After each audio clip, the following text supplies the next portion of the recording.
بسم اللہ الرحمن الرحیم شروع اللہ کے نام سے جو بڑا مہربان نہایت رحم والا ہے۔ والسماء والطارق وما أدراك ما الطارق النجم الثاقب آسمان اور رات کے وقت آنے والے کی قسم، اور تم کو کیا معلوم کہ رات کے وقت آنے والا کیا ہے؟ وہ تارا ہے چمکنے والا۔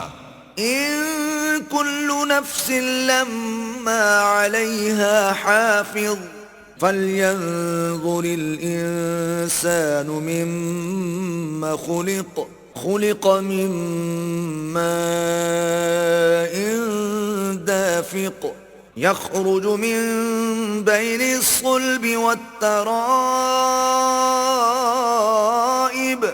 کہ کوئی متنفس نہیں جس پر نگہبان مقرر نہیں، تو انسان کو دیکھنا چاہیے کہ وہ کاہے سے پیدا ہوا ہے۔ وہ اچھلتے ہوئے پانی سے پیدا ہوا ہے جو پیٹھ اور سینے کے بیچ میں سے نکلتا ہے۔ إنه على رجعه لقادر يوم تبلى السرائر فما له من قوة ولا ناصر والسماء ذات الرجع بے شک اللہ اس کے اعادے یعنی پھر پیدا کرنے پر قادر ہے۔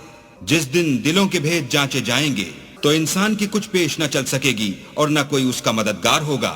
آسمان کی قسم جو مہ برساتا ہے۔ والأرض ذات الصدع إنه لقول فصل وما هو بالهزل إنهم يكيدون كيدا اور زمین کی قسم جو پھٹ جاتی ہے کہ یہ کلام حق و باطل سے جدا کرنے والا ہے اور بیہودہ بات نہیں، یہ لوگ تو اپنی تدبیروں میں لگ رہے ہیں۔ وَأَكِيدُ كَيْدًا فَمَهِّلِ الْكَافِرِينَ أَمْهِلْهُمْ رُوَيْدًا اور ہم اپنی تدبیر کر رہے ہیں تو تم کافروں کو مہلت دو، بس چند روز ہی مہلت دو۔